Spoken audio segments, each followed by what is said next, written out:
Tales from the Spacepod is intended for mature, open-minded audiences only. If you are easily offended, I suggest you turn this wacky shit right off. Otherwise, welcome to the pod. We do have a very special Spacepod for you guys tonight. Joining us once again is Bob Mitchell. Thank you again for joining us, Bob. And you are joined by somebody you teased on the last episode, and I know that I am not alone in being so eager to talk with this guest, Jason Quitt. Welcome to the Spacepod. You are joining us for the first time. Thanks for joining us. Thanks for having me. Very excited to have you on the show, and I'm just going to jump right in here. Now, Jason, you must get a mixed reaction to this. I imagine anything from, well, this guy's batshit insane, or he's just full of shit because he wants to promote his book or get a name for himself. But I say all the time on this show, these are all part of the huge dilemma that we have when we're talking about people who are part of or witness to or savvy to something extraordinary. You will sound crazy or you will sound like a liar. And yet I personally have seen some things, UFO related, that when I explain them to people, even that are really close to me, I can hear myself sounding crazy. And if you were to become a time traveler or you were a time traveler, you would have this dilemma of people not believing you. So first of all, I want to know how you handle the negative response to these claims.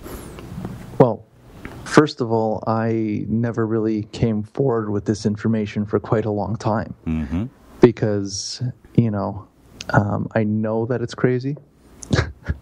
That's good. It's good to hear you say that, actually. And I tried to force it out of him, believe me. Yeah. And it took a while. Yeah.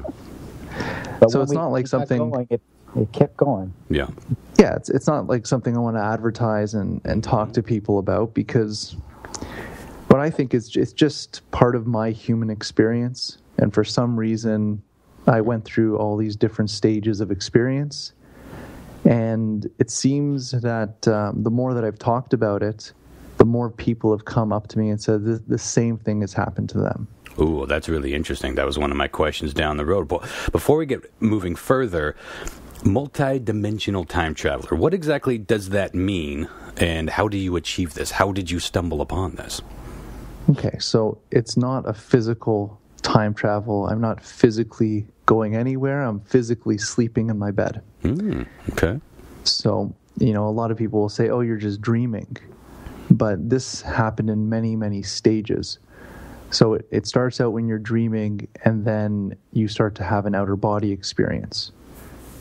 So at first, I would leave my body, and I'd be in this new world, which we will call the astral world. Mm-hmm. And after that, I started to get visitations from different types of beings. And then they started to take me places. And it was in the process of taking me places, I realized that we were jumping through different timelines. So this just occurred. Nothing, you weren't looking for this. You weren't reading a book about astral projection or time travel and stumbling onto something. This just sort of came to you? Yeah, I had no interest in any of these subjects. Mm-hmm. I wasn't religious or spiritual. I didn't meditate. But I started to get sick. And I think this came from, I think I was actually dying. And I couldn't sleep. I couldn't eat any food. And I think I was just withering away. And because of my condition, I think all these things started to happen to me. And it just kind of opened a door for me where they would take me out of my body and show me things and teach me things, and they would always tell me, you need to heal yourself. And I think you better explain who they are. Yeah, who is they? Who is they? I have no idea. That sounds... yeah. Well, you know what they're not, put it that way. Well, they come in different forms. But when I first started to experience different beings, the first being I saw, it looked like a Grim Reaper. It was a very tall being. Its head almost touched the ceiling. And it looked like just this big shadow wearing a cloak.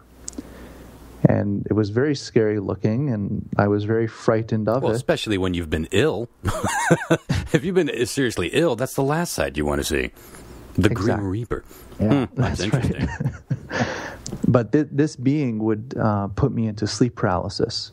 And what sleep paralysis is I feel this presence walk into my room, and when this presence walks into my room, I'm completely paralyzed and frozen in my body. And I'm basically screaming in my head to wake up or to move a finger. So it's quite a terrifying experience. Yeah. But this would continually happen to me almost every single night. And one night I just had enough, and I just shook very hard to get out of this condition. And I popped myself out of my body and rose up out of bed, and I saw myself laying there. And then I saw this being standing there, and that scared me so much because, one, I wasn't expecting to leave my body. I knew it wasn't a dream. It was way too real to be a dream. I saw myself literally lying in bed. And then when I got pulled back in my body, I woke back up. And ever since that happened, this thing opened this doorway for me. So all sleep paralysis stopped that night. But for some reason, I was able to put myself into sleep paralysis, if that makes sense. Mm-hmm. Sure. And I could almost put myself to sleep, but keep my mind awake. And then once my body's asleep, then I could just kind of shake myself out and float around the room and check out this new world that's been opened up to me. That's really interesting. I mean, do you think that you were close to death and maybe this afforded you a closer connection to some sort of, we may call it the spirit world, but maybe that's not what it is at all when we're seeing images or ghosts or whatever that is. Maybe you are seeing into some other dimension or some other realm and being closer to death, or at least, I don't know, maybe even physically sympathetic, if that makes sense, to death or to dying if you're very ill. Do you think that maybe is what led to this, or do you think it was just circumstantial? I mean, obviously they told you needed to get better, so it had something to do with it, clearly. It did, but I think that nothing in life is a coincidence. Mm-hmm. And it was almost like I went down this path my whole life and had experiences my whole life up until this point where it just kind of forced me to realize that there is definitely something more outside of us than just the physical dimension. I like the philosophy that there are no coincidences, by the way. I do tend to subscribe to that. So when you do this, are you a passenger on a train, or do you have some sort of control? Can you dial up where you want to go? Can you think about where you want to go and when you want to go, or are you just along for the ride wherever it takes you?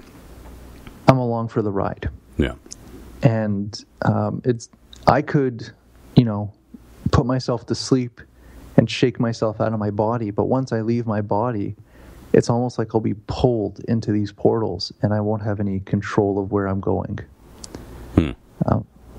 Well, we're definitely going to talk about where you have been in a little bit. But at this point, well, first of all, how long has this been going on? I would say my entire life. Okay. I've had experiences, but it really opened up for me around the age of 22. I'm 34 now. Okay. At this point, have you seen enough evidence to believe that anybody can do this, or is it just there's some people that have this gift or have been given this doorway, if you will, into another world, another realm? I think most people will come to it naturally, but we can actually get there ourselves doing certain meditation practices or Qigong. I'm familiar with meditation. What was that last one? Qigong, or like Tai Chi. It's the martial arts of connecting and moving with energy. Okay. Have you ever been able to go back? Obviously, you mentioned you can't control it. Have you ever gone back to see younger you? It's a very interesting thing because sometimes when beings will come to me, sometimes I get a sense that it's me from the future. So it's actually me coming to visit me. So you are the younger you in that scenario. That's right. Well, that's interesting. But you've go had ahead, Bob. past experiences where, past lives where you remember being a little kid and having things happen to you. Right, Or but I think remembering what happened to you as a little kid. Oh, yes. But I think, the question was, have I gone back to see myself? Mm-hmm. Well, the reason I ask is because we talked about this on the show. Now, we talk about time travel every now and again. Of course, we're four idiots that drink a lot, and we're filthy. So we automatically stumbled our way into, if you could go back in time, would you fuck yourself? Now, I joked when Bob was on just a few days ago. I joked about that, but he mentioned that maybe such a thing was possible. Now, I don't know. There seems to be so many theories about time travel, from completely science fiction, Hollywood stuff, to some of the top physicists being. It's theory, of course, but some of it really they have these laws, if you will, or paradoxes. If you go back, you can go back and fuck with yourself because that automatically fucks with the future. And I definitely want to talk about that in a little bit. But in your experience, do you think it would be possible to go back and see yourself, like Doc Brown, sneaking up on Doc Brown in Back to the Future Part 2, I believe? Is that type of thing possible? Or are you when you are traveling, let's say you're traveling back to Egypt times, which we're going to talk about. Do you believe that you are traveling back to this realm, to this universe, or do you think that you are part of some side universe, some parallel universe? There's similarities, but you're not you wouldn't pass little you playing in the yard if you went back to 1970, whenever you were born. Is that possible? Would you see yourself, or is it a different realm? I actually think it's a different realm, but I'll explain it a little better. When I go to these locations, let's say into the future, I'm not in physical form. So I can observe, and I can be there, and I can be in the environment and experience the environment. But you're not physically there. Not physically there, so no one can see me. So you'd have to settle for watching yourself jack off it. You couldn't have sex with you. I don't know why I forgot that part already. You are not actually. It's not like you're getting in a DeLorean and driving to the past. You are projecting there. So that, of course, that's off the table. But yeah, go ahead, because I'm dying to hear how do you believe that this is a different realm, or a slightly? We're talking parallel universes here, yes. Yes, I think the fact of observing something will change it. Oh. So if I'm going into, let's say first of all, I'm not going, I'm being taken. Mm-hmm. I have no control of where I'm going or what I'm going to see. And frankly, I didn't really like these abilities. I really wanted them to stop from happening. Oh, interesting. Because, they were quite frightening and horrifying. Sure, you couldn't control them. Couldn't control it, and it's basically like you're dying. It's that type of sensation. So when you're leaving your body, it's almost like you're going through that death process. Mm-hmm. Sure, the separation from the physical form into like an energy realm. Yeah, so it's actually not a fun transition. And so once I'm there, I'm being pulled and taken and shown things. And then when I get thrown back in my body, and how do I process that information? A lot of the times I can't. And who do you talk to about these things? You can't, because it's just out of the realm of possibility. Yeah. But and you feel helpless sometimes when you're there watching and observing what's going on. Oh yeah, because you're an observer, and being an observer, you can't do or affect anything. So maybe it is an actual timeline in the future that's occurring in front of me, but I have no control to alter anything that's happening. Yeah. I had a quick question real quick. When you were describing the first time that you went out of body experience, you said you were actually looking down upon your body. Yes. I missed it. Did you say that you actually seen that hooded entity in the same room? Yes. Wow, that would be creepy. Yeah, so I can sense it in my physical body, like I can feel this thing walking around the room. Sure. But I can't see it with my physical eyes. It's only when I leave my body that it's standing right in front of me. Do you still see it anymore? Was it just like that time, or do you recurrently see that figure? No, I've only seen that maybe a couple times right in the early beginning stages of this. Sure. That's really interesting. That makes me wonder if that wasn't the Grim Reaper coming to get you, and something else, said, no, you got to get better. We need you to travel in time and shit, and help to get you well. I mean, doesn't that kind of make sense if you never saw this thing again? That's right. And that is eerie when I as look shit. back, it was my own fear that caused that reaction. So it's not in these worlds, perception and what these beings look like, it's not based on our belief systems. So just because it's like a big dark entity looking thing, we automatically think it's negative or scary or it's out to get us. But sure. It wasn't. It was actually helping me to pull myself into that new reality. And once I'm there, I'm starting to experience new things, learn new things, and I was actually being taught how to get better. Yeah. And think of what Jason said at the beginning, that he sensed there was something in his room. So how many people listening right now have actually felt that same sensation, maybe even afraid to open their eyes, and yet there's quite a distinct possibility that they're actually sensing the same type of being that Jason encountered, and they're actually trying to get them to join them in this other fourth dimensional world. That is something to think about, because we did a show on sleep paralysis, and I stumbled upon the subject. I'd never heard of it until we did a show on it, and we have a lot of our friends and family that listen to the show, of course, and after I put that show up, I had so many people coming to me and saying, oh my God, I've had that experience over and over again. And maybe they knew what sleep paralysis was, and maybe they'd never heard the term, but they had absolutely experienced something like that. So even though I'd never heard of it, it's a very, very common thing that people experience. If you're in a room of 5 or 6 people, I guarantee you start talking about it, someone's going to say, oh yeah, I get that from time to time. Yeah, and Jason also thought or thinks that perhaps when he is in these other worlds, what people are seeing when he's there is that perhaps they're seeing a dark figure too. And in this case, he's the dark figure. The Grim Reaper's like, who the fuck is that creepy looking dude?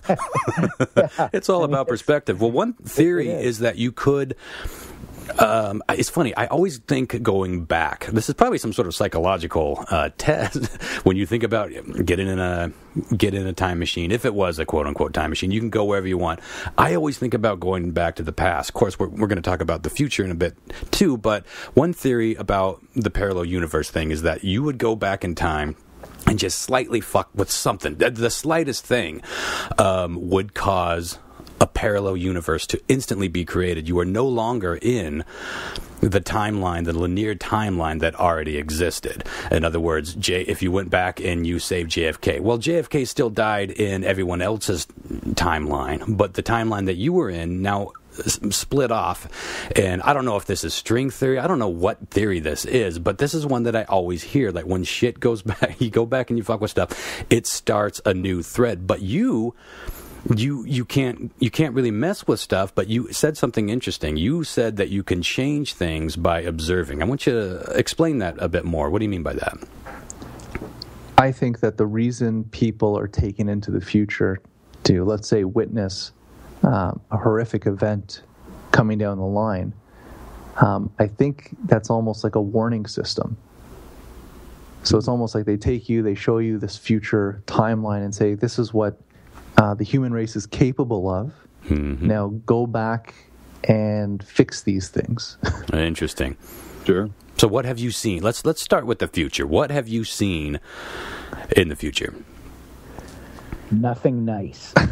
Yeah. So I would buy that. It checks out in my book.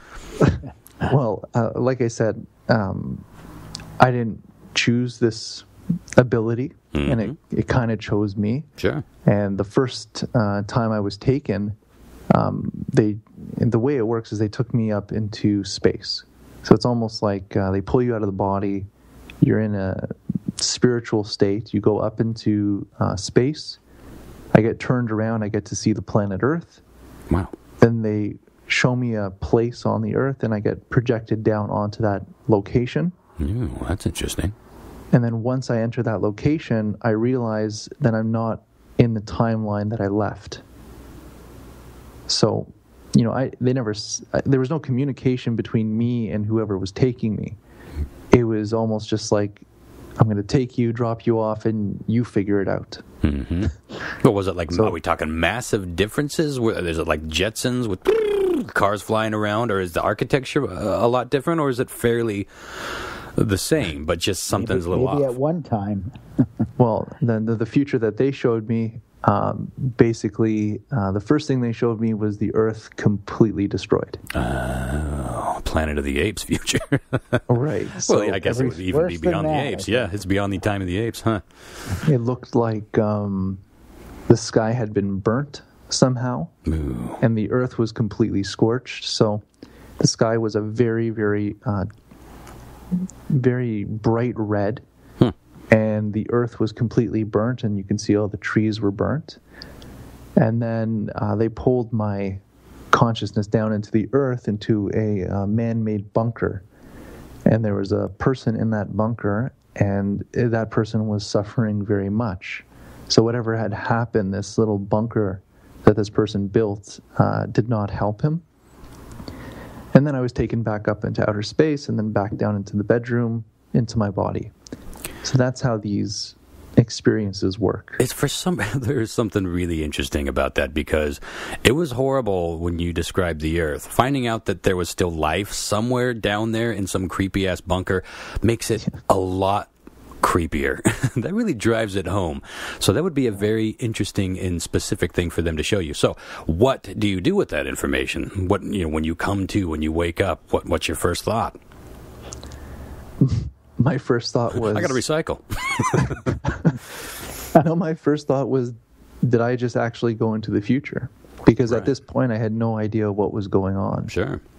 So it's almost like I had to figure all these things out for myself. Now, how did you know that you went to the future versus maybe in between man and dinosaur times? Post-comet Earth, if you will. Well, the person, he was wearing modern-day clothing. Oh, yeah, and there was a person there. Yeah. But the next one was even more horrific. Thank you, Bob. That's what I'm here for. Bob's the best. That's what I'm here for. Just carry it along. No, it's almost like, you're reliving your traumas. The more you talk about it, the better you feel. I would buy that, yeah. Just come to Dr. Bob anytime. It's funny because I actually wrote this book thinking that, once I write it, I'm done with it. I never have to think about it again. Yeah. And now it's all I'm talking about. Yeah. But no, the second time they took me, it was the same process, but this time they dropped me off in a prison camp for children. How lovely does that sound? Oh, prison camp for children. Well, at least they got something right in the future. It's about time we put those bastards to work. I think we've been too easy on them. A prison camp for children, okay. Yeah, so... guess around the time date? Well, like I said, there's no times, there's no dates. Yeah. All I can see is the kids weren't wearing any uniforms. They were wearing modern day clothing. It was in like an open air prison, so it was like an open field surrounded by concrete walls with barbed wire on the walls, and it was quite a large prison. But in the sky was the same color as what I've seen before. So it was. Yeah, it looked like this same type of disaster scenario. Yeah, we live in the Pacific Northwest. We've been dealing with really bad wildfires for the last 6-7 years, and the sun, it just bleeds out red. It's creepy. Really? Yeah. Huh. Yeah, it's just interesting phenomenon when the sun is going through smoke. But what's interesting about listening to you describe how people are dressed in the future, at first you'd be like, well, why would they be in modern garb? But it's funny because we have this, we get so fucked up by Hollywood on so many. Bob, we talked about this in terms of UFO experiences, and it's almost never like that. This goes for anything that we're talking about. But when you picture like this dystopian or utopian dystopian future, we've always been shown these, matching outfits or foil spacesuits or something. We're all blonde or whatever. We have one eye. Things are all crazy, and the architecture, the architecture is all crazy, and it's gotten where you would immediately look at something and say, well, this is the future. This is Jetsons. But if you look at the 1960s, when most of that retro futurism was being designed, like the Jetsons, they thought that shit was going to happen in the year 2000. And here we are in 2016, and you look at New York City, and with the exception of a few skyscrapers here and there, from afar, you would never be able to tell what time it is. If you made the picture black and white, a little grainy, you couldn't tell. You look at people from afar, style comes and goes, but we don't look terribly different than we have for the last 20 or 30 years, and we're certainly not going to change all that much. You look at what's in our hands, the technology, and that changes, but we're still not going around in flying cars. So it is interesting to think. I think when most of us close our eyes and picture the future, we picture flying cars and wacky spacesuits. And it's funny that we can't seem to get that out of our heads because we're in 2016. Go back to the 70s. This is the past's future. It doesn't look like that. And what Jason saw in the prison camp, another way of looking at it is that it's not that far in the future. That's right. Ooh, that's... I don't want to hear that. Maybe it's 10 to 20 years in the future. Really? Or even earlier than that, maybe. Yeah. So when you were coming down to Earth, did you see enough of the Earth for long enough to get the sense that, well, this wasn't just one state or one part of the country, but this was the whole world that had gone under some sort of drastic scorching? Truthfully, they only took me to the States. Really? You only saw the U.S., huh? Well, they got foreigners over in visiting the foreign places. That's interesting. Their own guys. Yeah, I like that. You stick with your team. Yeah. Well, anyway, like I want to go back and I want to make sure I didn't cut you off before you gave any pertinent information about the children camps, because that's pretty interesting how we would ever get to a place where we would have child work camps. And what happened to them is even more interesting. Let's get there. Well, let's force you through the rough spots, Jason. Sure. Sorry to do it to you. Well, let's just say that for some reason, they love showing me the most awful things imaginable. So nothing they showed me was nice. In this particular case, they took me in where, let's just say they weren't wasting bullets on these children. Sure. And there were soldiers there, and there was an actual tank in this facility as well. So, in my mind, this looked like a modern day prison camp. But, like I said, what makes me feel better about all this stuff is I think the only reason these timelines are showed to me is because they're being changed as we talk about them, as we change our path, and that's what I really hope. Yeah.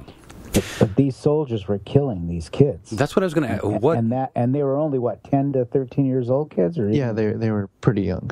And there were no adults; they were just kids. Yeah, it was just a camp for kids. Even the military, the police, I guess, the military. Yeah, it looked military. Oh, yeah, that they were grown-ups. Okay. Boy, that is some creepy shit, and the start of a really good script. But obviously, if you saw this, you don't want to see how that ends. But so, I guess let's move on. I don't want to keep torturing you with that. But how many time travelers do you think there are out there? And you have met others, yeah? Yeah, I've actually been told that there's thousands of people on this planet right now that have this ability to travel these timelines. Tell me you guys pass each other at night through a wormhole and you give each other like knowing little waves like bikers do. Bikers wave to each other. Do you actually ever, I guess a serious question, can you pass them on your way out? I've been visited by a couple, actually. Are they peeping on you? I would use all this for bad. I'm a terrible person, but explain that. How'd that happen? Just one night I was pulled out of my body, but this time it was two people that were doing what I do. So they were humans. Oh.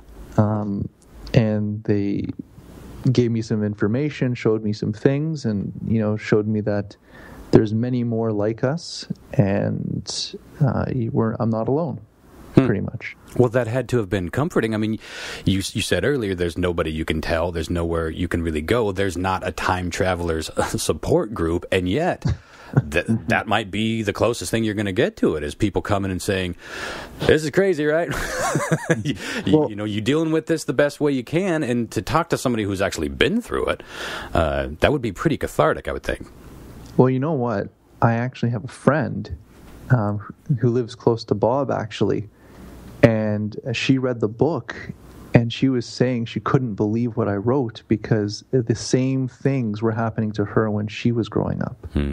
Wow. So even the same stories, the same scenarios. Same origin. Interesting. Wow, that's really interesting. Well, Bob wanted me to ask you, and I'm starting to wonder if you're going to like this, because Bob likes to steer you towards the dark shit, which I'm on Team Bob on this. I want to get to the meat of this stuff. But I'm supposed to ask you about the time that you were nearly murdered.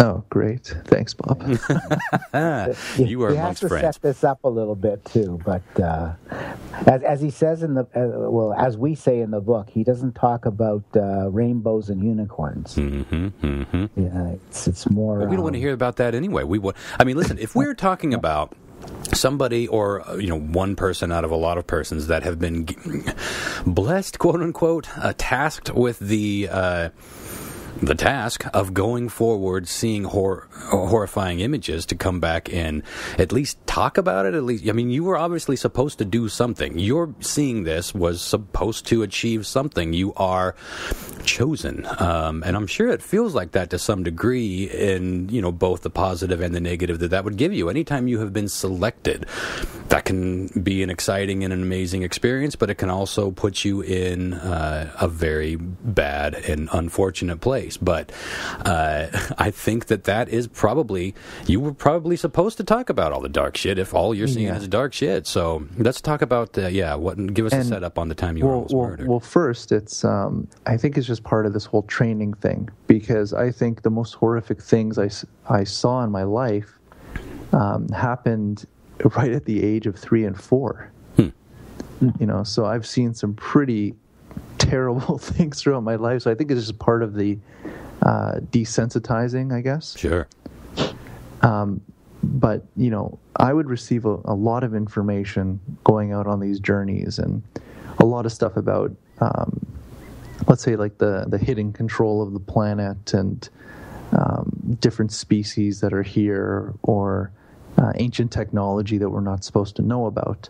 So I would get all this crazy information, and I was asked once to do a talk at a conference, and I decided to do it on what will happen to you if you try to change the paradigm. So that was my topic, and I talked about 2 people. I talked about Nikola Tesla, who basically had all the technology to free us from economic and energy slavery, pretty much. Sure. And he also had the cures for pretty much all diseases, and he had the cures for chemical-free agriculture, and he knew how to control the weather to, make this place basically an Eden. Like, he really had everything. And we know what happened to Tesla. He was written out of the textbooks and lived a very sad life. And then there was the Pharaoh Akhenaten, who was, he tried to change the religions and tried to take the power away from the priesthood, and he was buried too. So I was trying to show that when you come out with all this advanced technology and you try to save people, basically they wipe you out. Yeah, kind of makes sense. Right. So it's not a nice story, but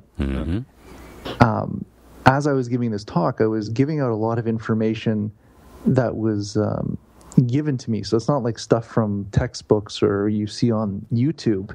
So it was all very new information.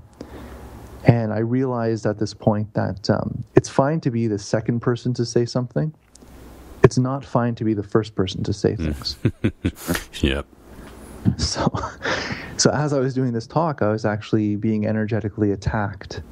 And almost immediately I started to get these sores on my arm. It was almost like little mosquito bites. And this started to spread throughout my whole body over the span of a month. And during that time, I had no energy. It was extremely painful, and I basically lost my vision, and it was almost like I was poisoned.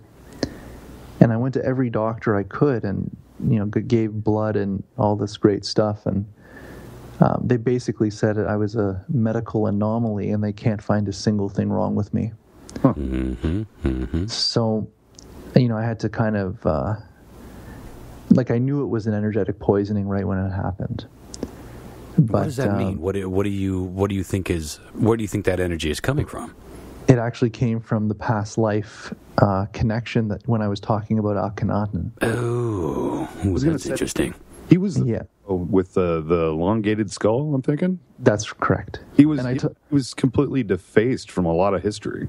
That's right. Oh. Because you remember, in those times you were never allowed to depict a living God Right.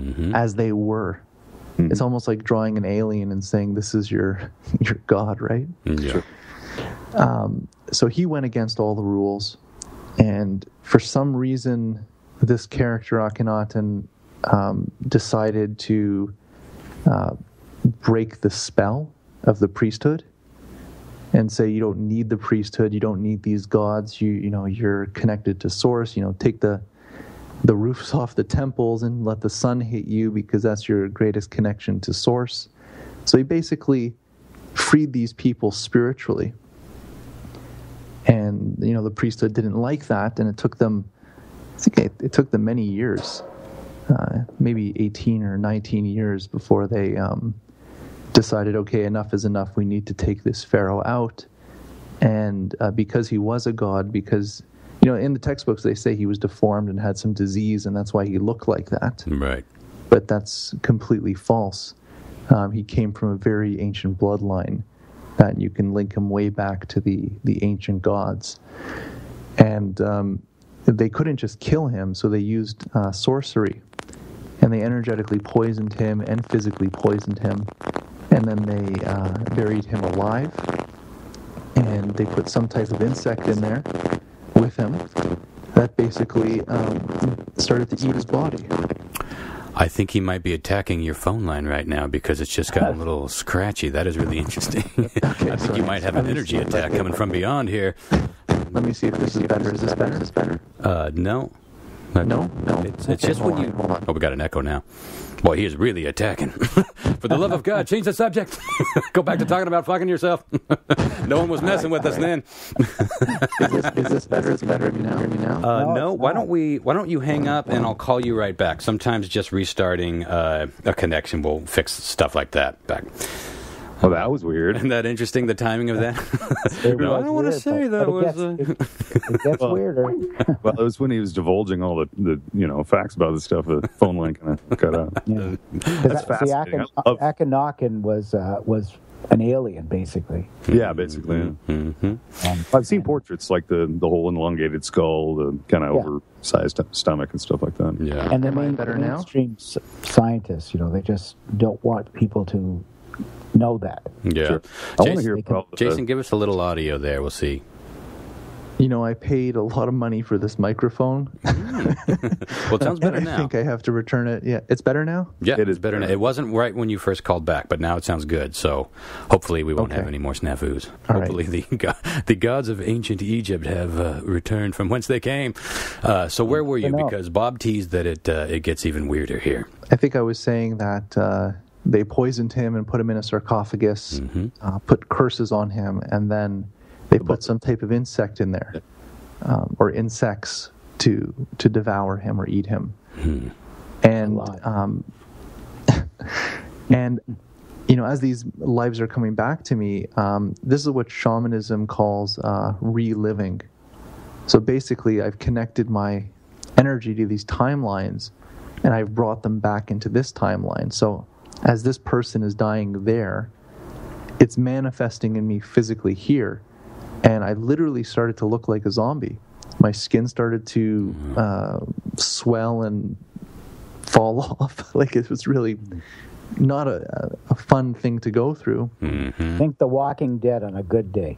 No. Yeah. So I literally looked like I was turning into a zombie. Wow. And it took about a month, and I finally got a hold of a shaman friend from Golden Lake, Ottawa, from the Algonquins. Mm-hmm. And they did a ceremony on me to get these timelines out of me. Kind of like and almost a... Was yeah, it kind of visual? That's right. And to release sorcery and things like that. Mm-hmm. And I tell you, almost the day of or the day after, I started to feel 100% better. And it was like my skin just all blistered up, and it fell off like it was a snake skin. Wow. And I was like perfect underneath. You, it was you like shed your curse. Shed the curse. Ooh, that is interesting. But he was being basically eaten alive like Akhenaten was. Sure. And Jason doesn't like to really connect this way, but from everything he's told me and everything that sounds to be this way, he not only has a strong connection to Akhenaten, I think there's a good chance he was Akhenaten in a past life. Oh. And that's why this strong connection is there. Well, that would connect you. That would certainly do it. You don't. But you I have a... Do you not believe that, or do you just not want to believe that, Jason? I have a very different perspective when it comes to past lives. Mm-hmm. I really believe that we are experiencing all lives throughout time and space. And as we come into this world, depending on our mission or our resonance or our energy, we will actually take on collective experiences so that we can learn and go through things. The ongoing consciousness theory, where our knowledge and our spirit, if you will, never dies, but it just sort of gets recycled. And when we're born, we absorb the conscious of that's lingering around. Is it sort of like that? Right. So it almost like if I need to know something in this life, and there's, let's say, a pattern or a past life that has those experiences, it'll actually be attracted to me because it is part of me. All these experiences are part of everybody. It's almost like the archetypes of living in this world. That's really interesting. And if that sounds like complete horseshit to some people, think of it like this. There's these times in your life where it's almost like you can look at it as going through a door where you don't know shit about this one thing, and you're just racking your brain. You can't figure it out. You can't get to the next level. And then all of a sudden, nobody tells you something magical. You don't read it in a book necessarily. You don't live a life experience that shows you this. It's just like a light switch gets thrown in your head, and all of a sudden you have understanding and enlightenment of a particular thing. I always thought that sort of made sense with the ever-going consciousness theory, where, in other words, we are sort of like antennas, but it's not automatic. We sort of have to have some sort of a spark or some sort of interest to attract that signal into our antenna, if you will. Boing, yeah. Right into the antenna, and then you take that with you, and then this happens on and off for the rest of your life, and then you leave that knowledge for someone else to pick those signals up in the next life. And I also do believe in the past life theory as well, because I've experienced spontaneous rememberings of, past lives, and even with some of them that are, people that are living with me right now in this life. And I think it has to do with this whole concept of a soul family coming here together. And also, we're always working karma out between each other. So it's almost like there's things that are unresolved, so we continue to come and work through the same mental or emotional or physical problems together. I saw Soul Family open for Earth, Wind, and Fire back in 1979. One of my favorite rock bands. Well, before we move on from Egypt altogether, I believe I read something where you were talking about the pyramid. The pyramids themselves, what have you learned by witnessing the pyramids? Did you gain any insight about their purpose? Well, they're definitely not tombs. Ooh, do tell. Well, they're much older than we think they are. and they're pre 12,000 years old for the real ones, I'd say. And what defines a real one is the ones that are made with monolithic bricks. Because over time, see, we're taught in school that civilization is about 6,000 years old, and it, suddenly popped up in Samaria and then Egypt, which is, the cradle of civilization. And they have these incredible monoliths of bricks that are sometimes 1,200 tons, perfectly cut granite. Mm-hmm. And they moved it 900 miles. Sure. And the thing about these, a lot of these granite pieces, they're incredibly hard stone. And they said that they cut them with copper tools and stone hammers. That's virtually impossible to do. It does seem tricky. Some plastic and I have to cut through steel. Yeah. Right. So, and then over time, the later cultures, they don't build their pyramids like that anymore. They build it with like mud and clay bricks. Mm-hmm. So how did they devolve over time instead of evolve? Like, it just doesn't make any sense. So are you just going on your instinct with that, or were you shown something to prove to you? No, I definitely know this as fact. So did you witness the pyramids being built? In my reality. The pyramids were, like I said, they were built a long time ago. Mm-hmm. And even the most ancient ones, which I would say are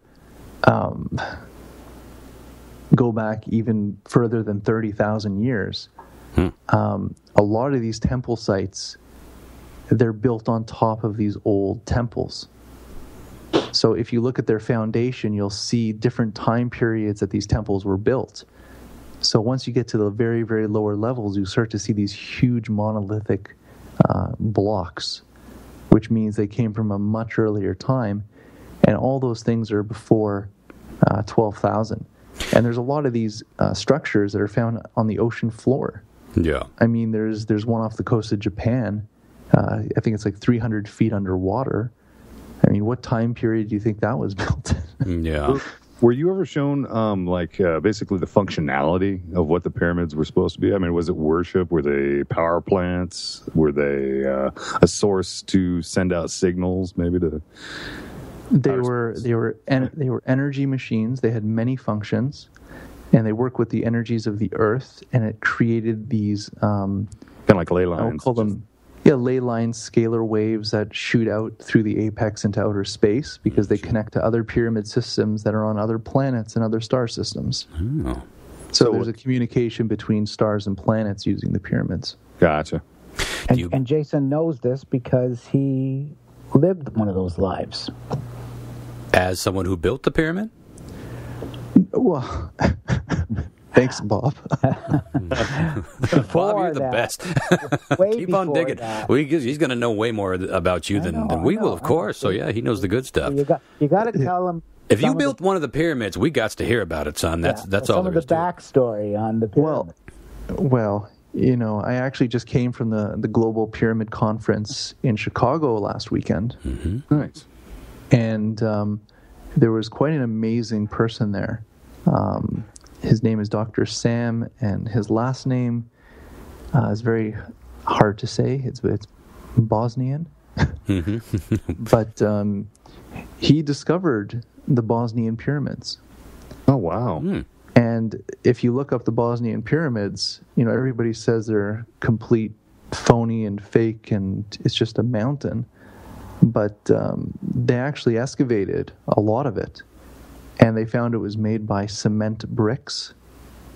And when they found leaves in these bricks, they analyzed it.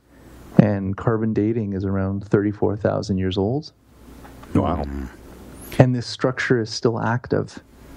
They sent 4 teams there to measure the energy coming out of the apex of that pyramid. And it was about 10 meters diameter across and shooting straight up into the sky.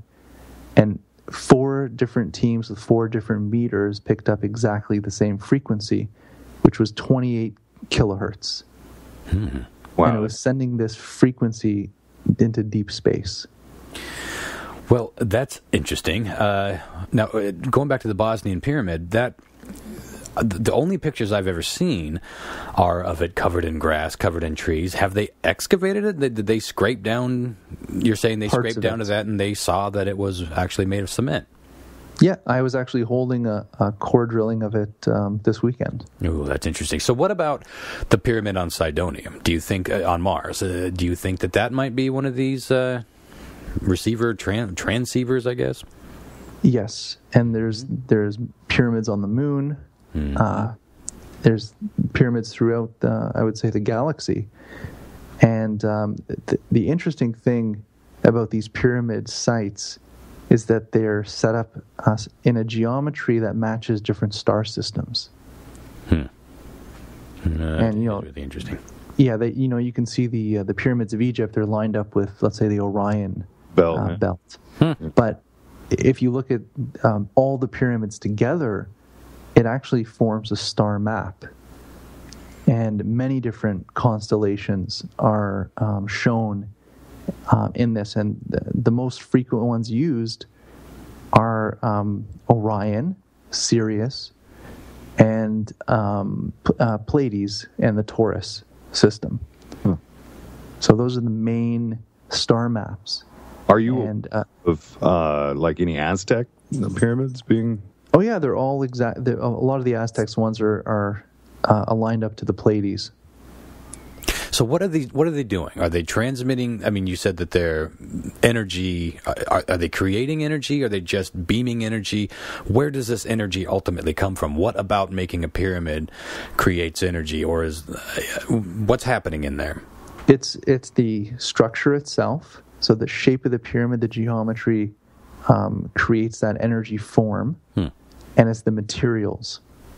So most of the materials would be some type of piezoelectric quartz, be it like a sandstone or a granite.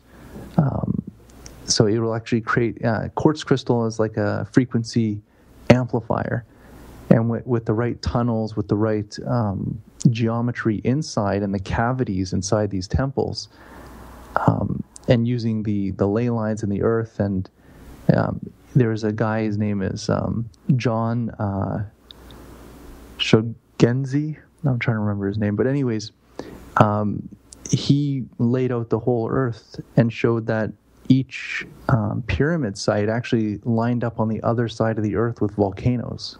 Oh, well, that's interesting. So it has something to do with the water and the pyramids and the energy to create this energy force, this energy power that would broadcast these energies. It's interesting because we think of Earth as this big ball of dirt and water, but Earth is pure energy. I mean, this entire planet is energy. There's a static electricity at the base minimum of it, but it's constant energy. So the thought of being able to harness that energy, I suppose, isn't it's not that crazy to me. Go ahead, Lau. I was just going to say, we're actually in an area where we've been pretty active. Washington State, a lot of volcanoes, even in Oregon, have been showing a lot of activity lately. Like Mount Hood in Oregon is actually having a lot of tremors. And yeah, whose pyramid is on the other side of the world from Mount St. Helens? We need to tell them to let off some energy. Or maybe stop shooting it, however it works. Well, actually, they did a lot of research in Russia where they built these pyramids on fault lines. And once they built these pyramids on the fault lines, they noticed that the seismic activity actually dropped dramatically. Oh, really? Like it was letting off energy steam, so to speak, maybe? Yes, that's exactly right. That is interesting. I've probably said that 500 times now. That's interesting. Some interesting shit. Well, I want to know what's the Great Spiderweb all about? That sounds interesting. I got to find a different word. Sure. And this Amazing. was astonishing. There you go. That sounds astonishing. Thanks, Bob. Bob, can you join us for every episode? Just say yes. Is the pay good? I don't know. Just say yes. It would be interesting. Yeah, go ahead. No, Bob is always good with that. No, so the Great Spiderweb, it's something that I was taught about once I left my body, and what they were saying is that there's an ancient system of portals that are connected through time and space, to all different planetary systems. And it was a way for, I would say, beings to travel. It's almost like a Stargate. Mm-hmm. So it's like you leave your body, there's a portal there, you go through it, and you can end up wherever you want to end up. Like John Carter. This sounds like John Carter.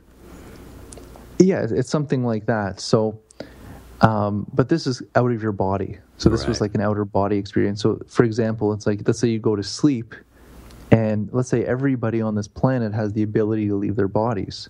So they put their body to sleep, they leave their body, they travel through this portal system, which is called the Great Spiderweb, and then they go visit friends and family who are living on other planets. Or they come to you.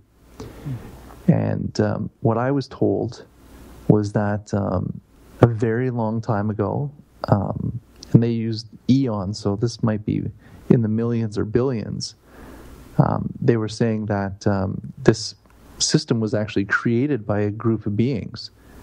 So you could imagine how advanced these beings were. And then when their time came to an end, their infrastructure that they created still remained.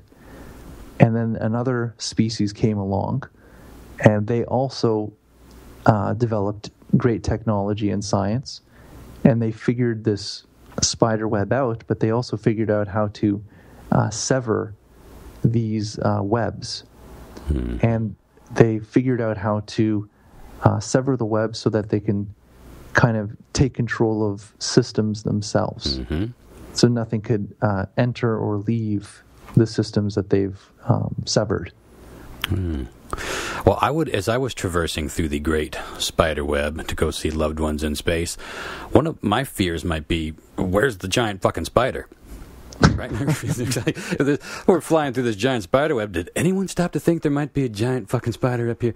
That's interesting, though, because that's the first... there I go with that word again. But that is the first time that you have mentioned any aspect whatsoever of control having anything to do with this. So it seems like maybe there are opportunities to manipulate something and at least start taking some sort of control, because to harness any of this power would be amazing. I mean, it's amazing to just go on a ride and see some shit, but if you could harness it at all, but I mean, I guess maybe if we could, that is where the folly of man would come out. We would just use it to, gamble and go back in time and have sex with Marilyn Monroe. But have you had an opportunity, by the way, to utilize this in any form? I mean, it'd be nice if these guys helped a brother out and maybe help pay your rent by showing you who wins Super Bowl 3 years from now.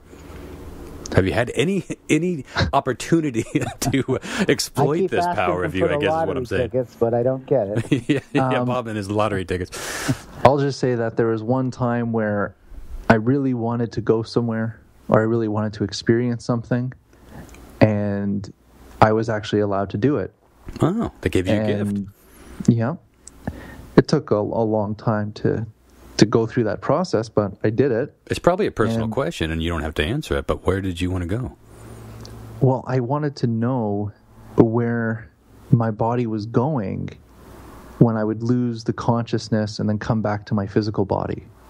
So there was it's like you leave, and then it's just, you go somewhere, but there's no memory. It's just darkness, and you're back in the body, and you're awake. It's like a tether snap, yeah? Yeah, so it's like I knew I went somewhere. I knew I had an experience, but when you come back, there's no memory of anything. Yeah. So it was very frustrating, and I really wanted to know what I was doing, where I was going, and one night I did. So I went through this portal, but this time my consciousness remained the entire trip. And it actually went out into space. And I felt this being behind me, so it's guiding me. And we're coming up to the star system, and I said, where are we going? And telepathically, I got, we're taking you to Pegasus. And I believe that's a constellation. I'm not an astronomer. But we come to this planet, which was an ice planet, and it was green around the equator. And I went right down and it was into a building which was a school, and my consciousness was put into a new body. So basically, I woke up as Jason in a new body on another world. Like some sort of loner? I mean, wouldn't... No. There was people there. But what I'm saying is, it was like a temporary body for you to use on that planet. No, this was an actual living thing, a living being, mm-hmm. and I took over its consciousness. Oh, you hijacked it. I hijacked it. Like a possession. It wasn't just an empty meat sack waiting for you to come pilot it around on this planet. No. What was that experience like? And did you use that to exploit? At some point, you have to use this to fuck with people. But so what was that experience like taking somebody over or taking a being over? Bob, you there? I'm back. This is really strange. Let me try to get Jason on here now. We have done 250 of these episodes, and I've never had this snafu happen. For some reason, it's not letting me add all of you to this. So, now it's trying to call Jason. Let's see if we get Jason, I think we're in good shape. I'm here. I am here. Ancients are preventing this call. This is seriously one of the weirdest glitches I've ever seen. But I think... Don't answer this call that you're getting right there. Oops. Oh, hey, we're all back. Are we all here? Bob, you here? Yeah. And Jason, you're still here? Yeah, I'm here. Okay. Great. So I know you guys were talking a little bit about something on your end, but we left you hanging off where you were telling us about what it was like to inhabit that body that you... So why don't we go ahead and take it from there? So I was in this body, and I was running down the hallways of this building I was in, and I was just so excited to be there because it was almost like me being in this body, and I was trying to find all these different libraries or asking people who I was. So I kind of looked very crazy. But and then I think I was just causing too much of a ruckus, and I got yanked out of the body, taken back into outer space, back through the portal, back into my own body, and I woke up. And what I was told is that we live multiple lives, multiple existences throughout time and space, and there is separation between us so that we don't infect our consciousness with other lifetimes that are happening right now. Oh. So the message basically was I was that person living on that planet as well as Jason living here on this planet. Which brings us back to what you said at the beginning of the show about you could go back and meet yourself and do whatever you wanted to yourself. Have sex with yourself, yeah. Well, or that's true. I mean, you need a vessel, right? I mean, you're basically, it is a lot like, this is what's fascinating to me because so many of these topics that we talk about could all be the same thing. We're just coming at it from different backgrounds. Like you could see something come from the sky and that's telepathically communicating to you and it's a different type of creature. Maybe that's an alien from another planet and it's physically standing right in front of you. Maybe it's a time traveler coming to show you some cool time travel shit and it's not really standing in front of you. It's just either in your brain or it's a projection, or maybe it's a ghost. Maybe things that we think of as ghosts are beings that are in the netherworld between this universe and that universe. And it seems like, I like what you just said, because that seems like there's a notion of order to it all, because it really seems like shit could get messy awfully quick with people sliding in and out of giant space spider webs and coming and going and astral projection. That really does make the most sense, because you can't, you can't crash into each other's space tubes. You are sort of like spirits. Have you ever thought that maybe a lot of what people are picking up on, thinking that it is a ghost or maybe an alien encounter, that might actually be one of these interdimensional or multidimensional beings? I think it's all multidimensional energies, and dying is just not having a body. So you're a discarnate entity in another dimension or another form of time and space, but you're still connected to third dimensional energies. So you can definitely try to connect or give messages to people, I guess. Mm-hmm. But I think it's actually a blessing that there is this order here. And how would you feel if you were living 1,000 other lives, and all those memories of those 1,000 lives are in your one head? Mm-hmm. You would maybe that's what a schizophrenic is, and I'm not even being silly. Maybe that's some of these poor bastards. Somehow there's a glitch in the matrix, if you will, or there's something that is because honestly, that's kind of what that seems like. It's like they're getting too many signals at once. Yeah, and they can't understand it. They can't deal with it. Yeah.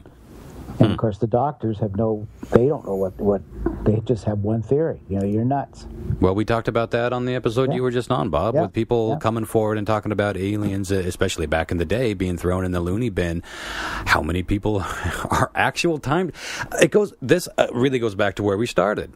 How many times have people come forward with something that is incredible, an amazing story, but they lived it, or they experienced it, they witnessed it, and they have either been thrown in the loony bin, dismissed, what have you been drinking, the old hooscow? Just flat out ridiculed. I wonder about this about anything, but certainly with aliens and ghost encounters, whatever you want. I've never really thought about it. If somebody was a time traveler, how frightened would they be to come forward to tell anybody that story? I mean, I'm trying to think of the closest person in my life. I'm a mama's boy, so I'll go with Mom. Dear old Mom. She would listen to me and hear me out over anything. She would start praying to her Lord Savior for my mental being if I started talking to her about astral projection and time travel. And that's my mom. What a horrifyingly isolated feeling that would be, to be really in this situation and not knowing who you could go to. What does your family think about all this, by the way? I've very much kept it to myself, because there were cases in the past where I did bring this up to different members of my family. Mm-hmm. And pass the gravy. I'm an ancient god. So how's your day? Well, no, it's like they actually start to really fear for your mental stability. That's what my mom would do. I'm telling you, yeah. And I knew that it actually causes them a lot of harm because they worry about me. Mm-hmm. And all they'll do is think about, what's wrong with Jason. Right. So I just really did keep it inside most of the time, and I never really got into the details a fucking of it. Tragic dilemma that we face with something like this is that we know. Okay, forget what you think about ghosts, aliens, UFOs, time travel, anything, any of the kooky shit we talk about on this show.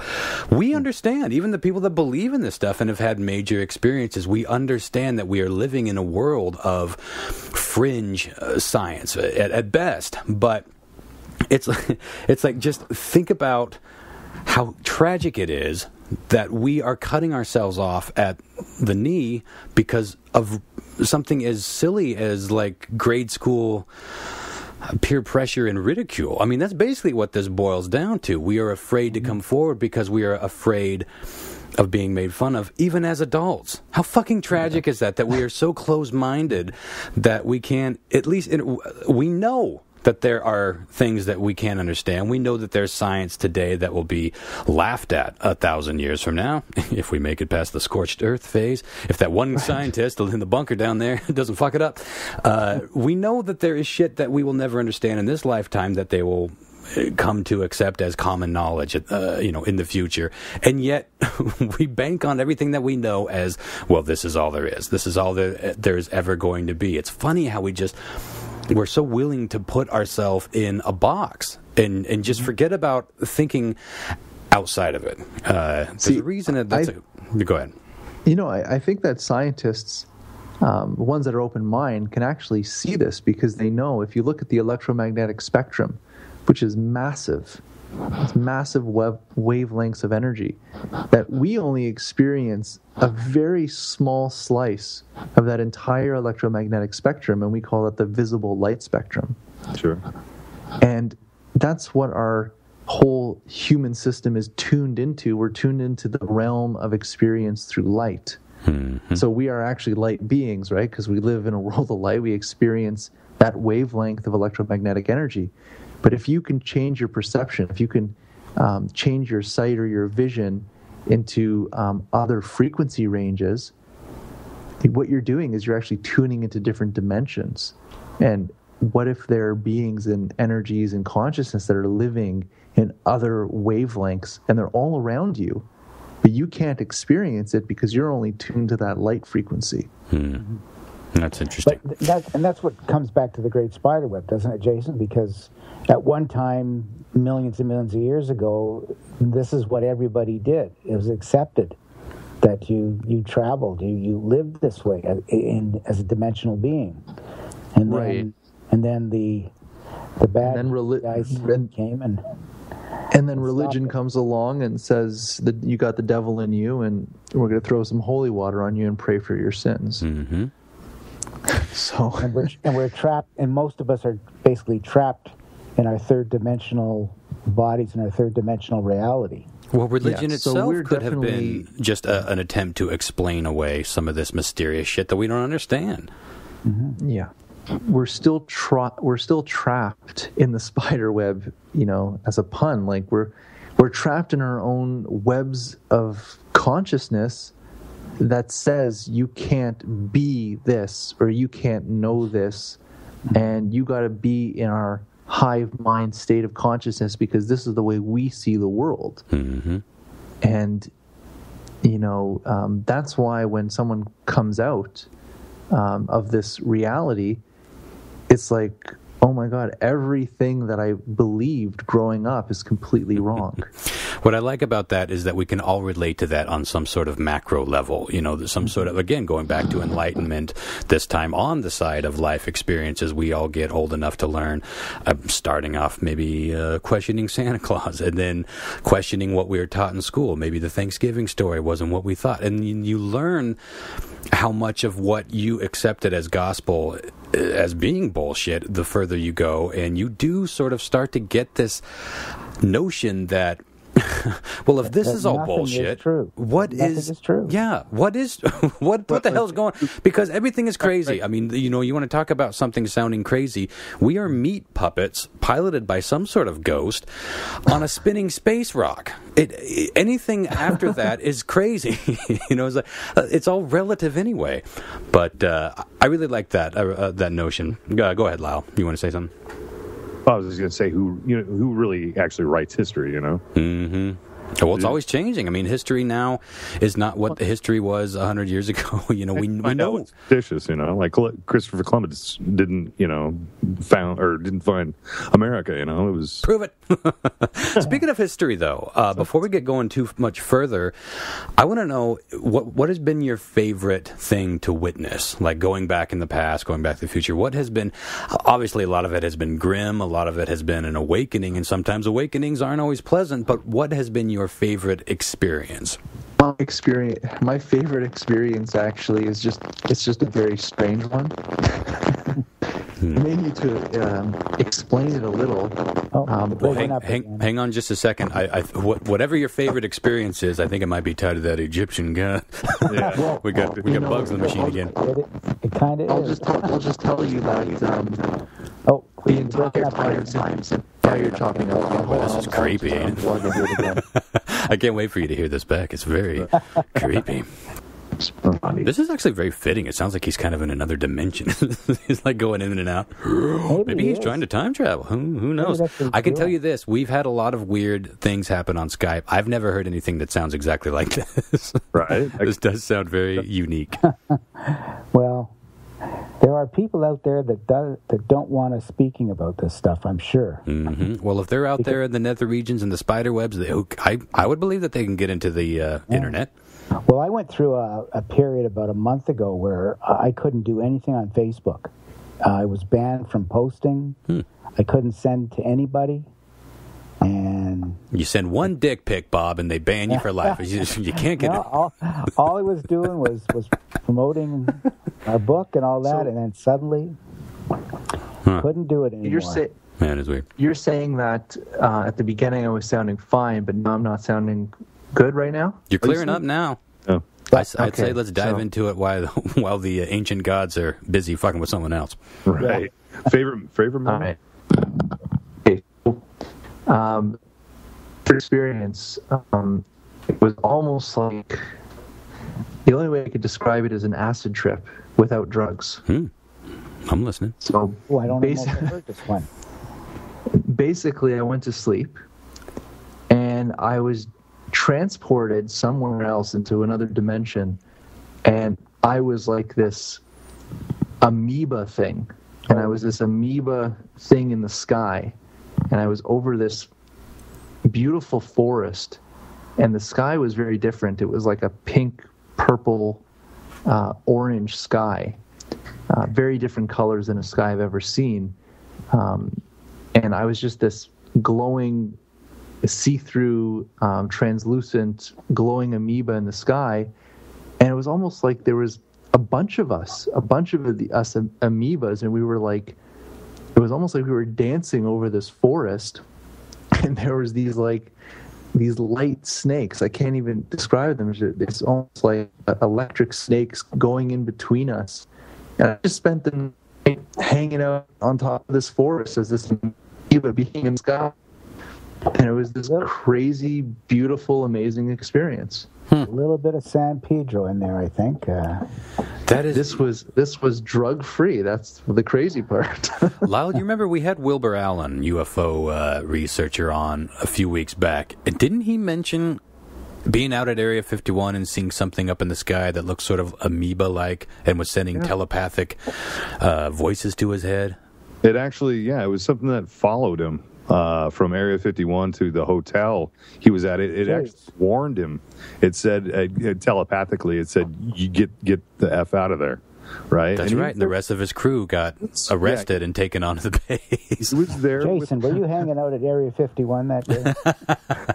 Hey, doing a little hip hopping in the sky. Yeah, he was with his film crew, and what happened was that they got too close to the gate, and the men, in black came down, arrested them, and he was with his driver going back to the hotel. Once he was at the hotel, the amoeba thing communicated him with again. So it was kind of fascinating. This is what I'm talking about. Some of these worlds could really be the same thing. We're talking about the same phenomenon. We're just coming at it from different, we're informed about it differently, so we think it's a different thing. But there's an amoeba floating in the sky, and but that could have been you. That could have been me. That is interesting. It could have. God. Can we talk about Atlantis? Sorry. Let's talk really quickly. You guys were talking about Atlantis when I dropped out of the call. Have you seen Atlantis? Yes, I have a couple memories of Atlantis, and what I really want people to understand about Atlantis. It wasn't just an island in the middle of the ocean. Just pretend you would call, we call Earth now, but if we were living in that time, the Earth would be called Atlantis. So all these Atlantis. colonies and civilizations that are living across the planet, you would consider that Atlantis. So there's artifacts of Atlantis in Ecuador. There's artifacts in South America, Mexico, Egypt. I think some of those stories from Egypt and Samaria of those ancient gods that came directly from Atlantis. That is an it's interesting. Like we look at it as Egyptian now, and we look at it as Sumerian now, but really those are just continuations of Atlantean society. That's fascinating. That is really interesting. I took to Facebook to ask some friends and listeners some questions, and I'd love to ask you a few of those.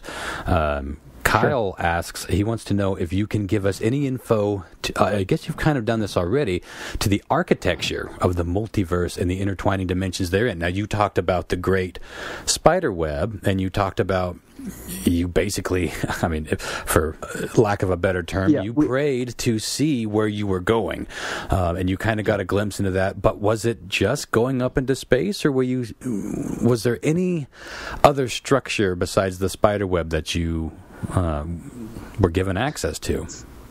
It's like you're going through a wormhole. and it's black. Was it fun? Dark. It almost sounds like you're traveling very fast, and you know that is like a wind sound when you open the car windows. Mm-hmm. So there's a lot of like wind sound, so it feels like you're going very fast and very far. No. My dog loves doing that all the time. Dogs would love worm travel. Yeah, they would. Wormhole travel. Interesting. Well, Dan McConnell asks, have they invented space travel warp technology in the future? This is really interesting to me. I mean, we talked about the future on planet Earth, grim. Bunker technology still exists, but have you seen any advancements in technology, space travel or otherwise? We had fast light speed technology for quite a while. Sorry to tell you that. So the future is in the past. Yeah. Yes. But I mean, even right now, you know, we've had, even from Tesla and onward, they've created a lot of these technologies. We just are not supposed to know about it. Have they figured out the Bob Lazar a whole story of well, it's not his theory, but that's the one that he claimed to have been working on at Area 51. The whole idea of folding space, bringing point A to point B, as opposed to a linear line between point A and point B. Do you know if we've been able to do anything like that? I'll say it's way more advanced than that. Yes. Way more advanced. Let's just say, folks, that the world you live in isn't the world you really live in. Can you give us any insight, or is it what our pathetic minds? I'll just give you 6 months. I'll just give you the physical, spiritual aspect of it. Okay. All right. You leave your body and you travel the Great Spiderweb, or if you travel dimensionally, you travel by the speed of thought. You think it, and you're there. I like that. That's fast. All right? So that's fast. So think of if you learned how to create technology that taps right into your consciousness. They're peeping That's on me. The All I can think of. Actually, it's not the future. That's billion-year-old technology, just to let you know. Yeah. I don't know. I don't like the sounds of that for some reason.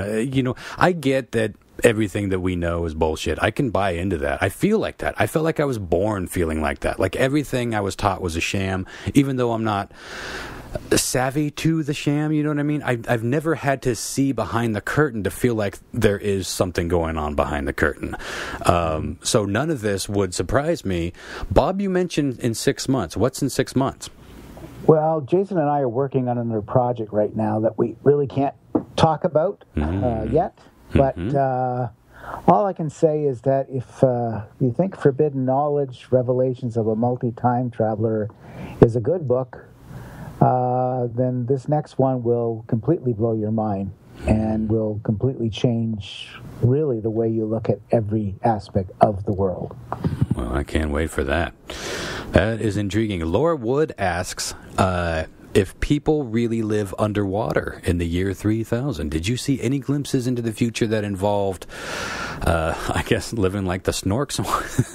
I'm not sure what she's referencing in the year 3000. But he had an experience sort of like that, right? No, I've never experienced or seen that. But I know that the original, what we would consider Atlanteans, the original Atlanteans that did not come from here, they lived underwater for the first little while, and then they came on land. Oh. Now, is that where we got the Darwinian, the amoebas walked on land? Is that metaphor, or is that just something altogether different? Altogether different. That's where you get the ancient stories of, like, the mermaids, or the ancient gods, the dragon gods that came out of the water to teach mankind civilization. Mm-hmm. But tell them briefly about one of your...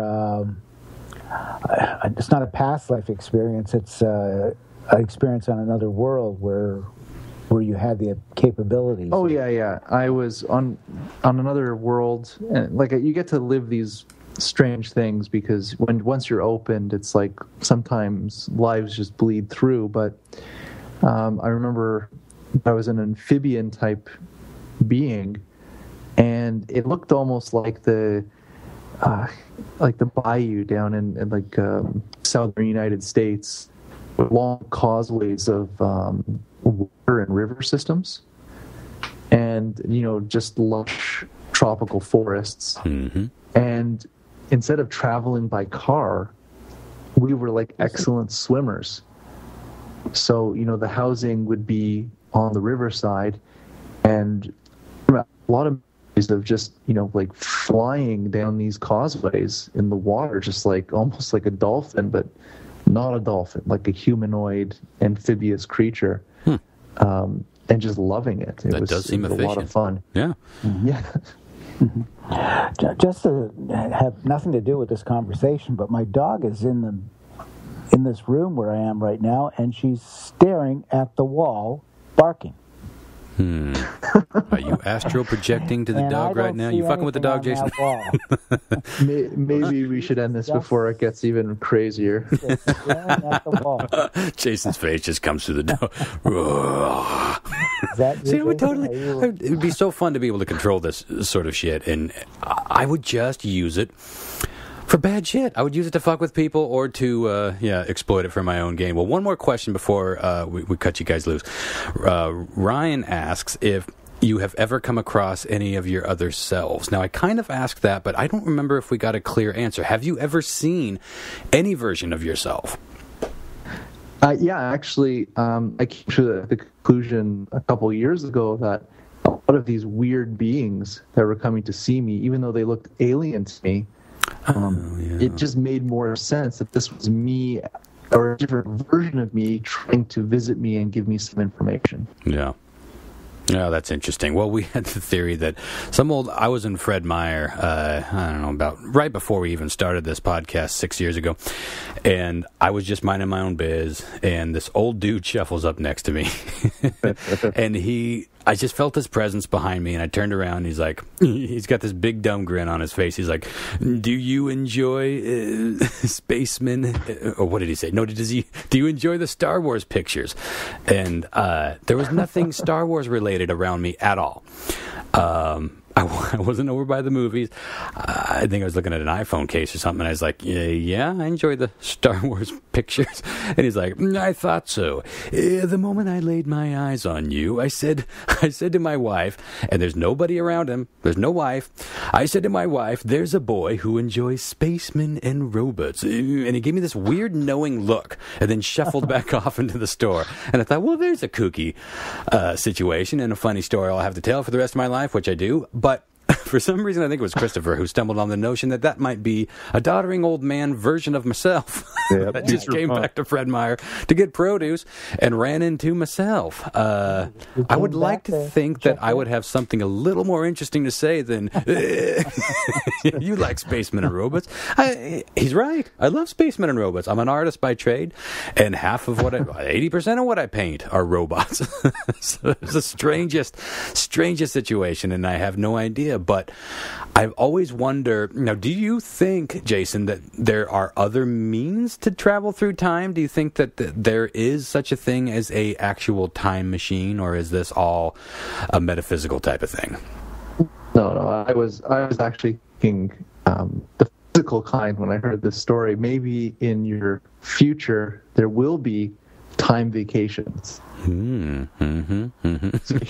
obviously no cure for Alzheimer's because I'm a useless piece of shit of an old man just wandering through Fred Meyer, talking to strange younger boys. And that sounds like the future.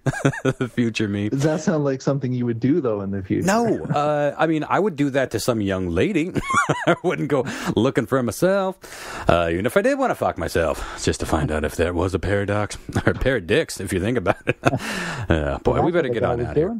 We are having some tech issues, so maybe we should cut you guys loose. But I do. All right.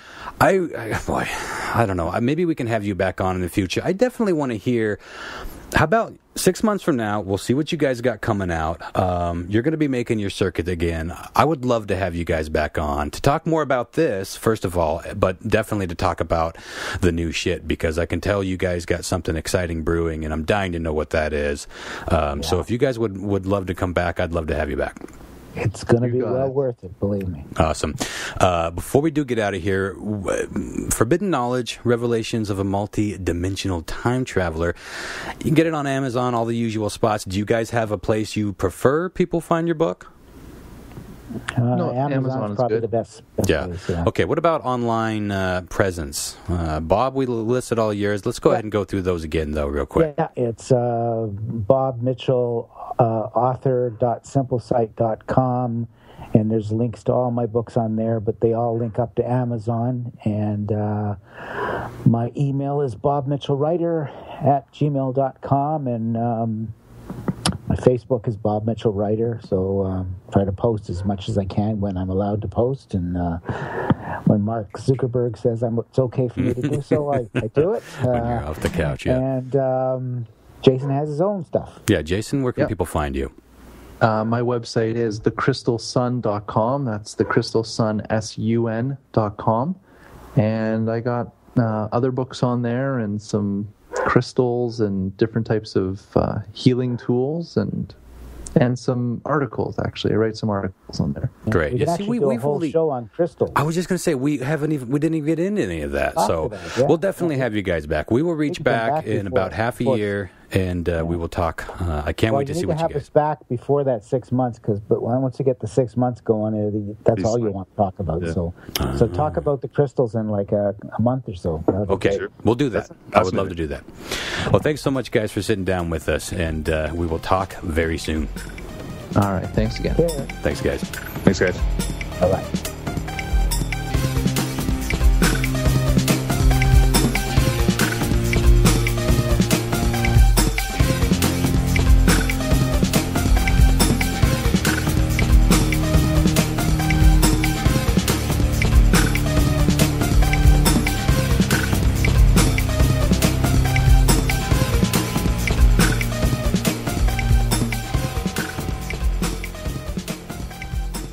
You send one dick pic, Bob, and they ban you for life.